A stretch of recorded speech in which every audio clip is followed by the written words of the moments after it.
발모벽이 있습니다. 발모벽 어떻게 할까요? 발모벽이 있습니다. 지금 질문 매우 심각합니다.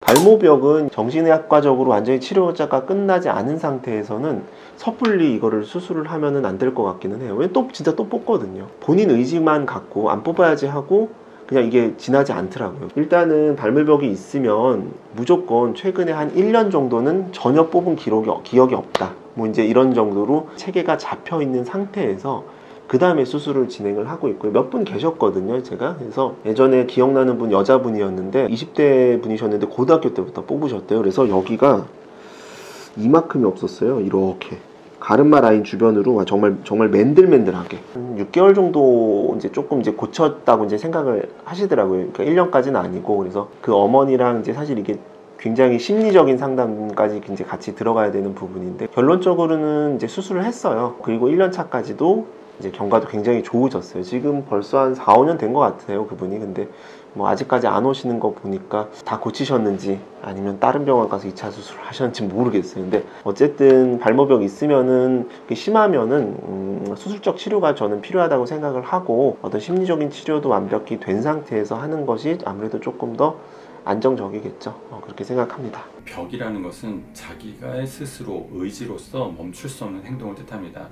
정신건강의학과에서 구분짓는 한 질병입니다. 머리를 뽑지 않고는 그 충동을 못 이겨요. 발모벽이 있는 분은 모발 이식하지 않습니다. 제가 거의 서약서를 받은 분이 있었어요.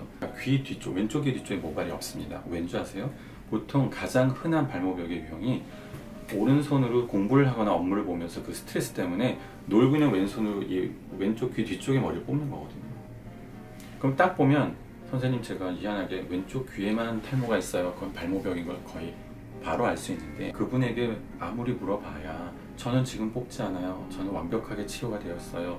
정신건강의학과에서도 완치 판정을 받았어요 라고 하시는데 거의 못 믿습니다. 왜냐하면 마치 담배 피시는 분들은 아시겠지만 금연이라는 개념이 없다 하지 않습니까?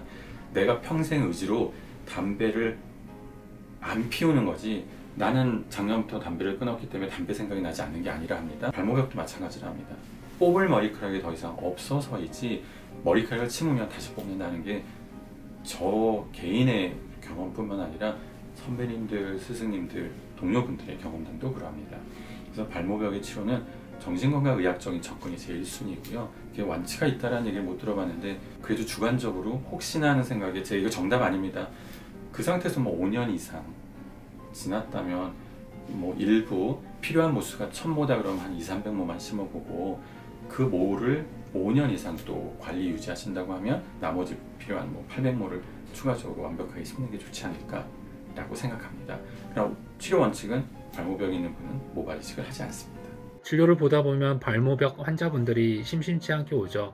발모벽 이제 처음 들어보신 분들은 조금 생소한 단어일 텐데요. 일종의 좀 불안장애 약간 그런 것들이거든요. 우리가 막 사람분들이 긴장되고 스트레스 받으면 막 손톱을 깨무는 사람들이 있고 또 한편으로는 다리를 막 계속 떨거나 이런 사람들이 있죠. 그래서 발모벽은 이제 그런 것들이 머리를 이렇게 하나씩 뽑는 습관으로 나타나는 거죠. 그래서 대부분 보면은 좀 그 학령기 때도 많이 나타나. 이런 공부를 하면서 이렇게 스트레스를 받거나, 그러니까 예를 들면 오른손잡이는 이 왼쪽에 발모벽이 있어요. 왜냐하면 오른손으로 이제 공부를 하다가 왼손을 뽑으니까요. 양손잡이는 뭐 다 뽑을 거고요. 그래서 약간 그런 특성들이 좀 보이는데 어쨌든 가장 큰 원인은 좀 심리적인 문제가 더 크다고 할 수 있겠죠. 그래서 그런 스트레스나 뭐 이런 불안 장애들을 좀 뭔가 다른 걸로 풀어주는, 일단은 병원에 와서 정확하게 진단을 받아보는 건 좋죠. 근데 다리 떨지 마, 너 손톱 깨물지 말라고 말로 해서 고쳐지는 건 아니잖아요. 그래서 좀 심한 경우는 저는 좀 정신과적 치료도 좀 같이 받았으면 해요. 물론 뭐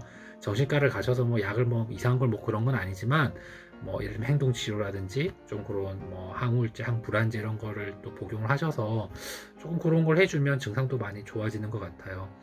그래서 이제 발모벽 환자분들이 본인은 다 나았어요. 그래서 저는 이제 모발 이식 해주세요, 치료해 주세요 하는데 실제로 그 습관이 쉽게 고쳐지지는 않더라고요. 어렵게 이식을 했는데 또다시 뽑는 경우도 있고요. 그래서 우리가 이제 발모벽 환자분들 오셨을 때 모발 이식 여부를 볼 때는 바로 해드리진 않고 그래도 한 몇 달 내지 한 1년 정도 경과를 보고 환자분이 더 이상 진짜 안 뽑는구나, 또 악화되는 소견이 안 보이나 그런 확신이 서로 든다면 그때는 우리가 모발 이식을 해도 되겠죠. 그래서 발모벽의 경우도 일단 탈모 병원에 오시면 저희가 어쨌든 이런 조언들이나 좀 도움을 줄 수 있고요.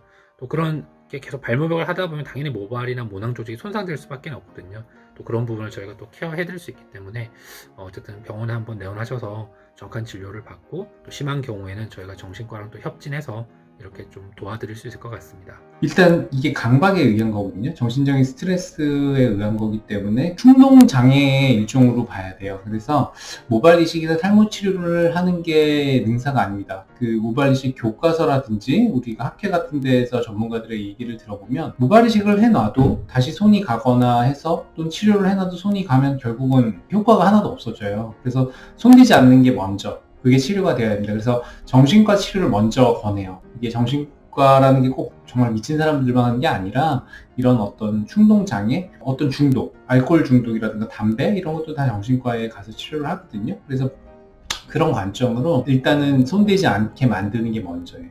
굉장히 길게 된 발모벽은 수술을 해야 돼요. 모발 이식까지 필요할 수 있어요. 근데 전제는 손을 안 대는 것. 발모벽이 정신적으로 치료가 된 게 먼저입니다.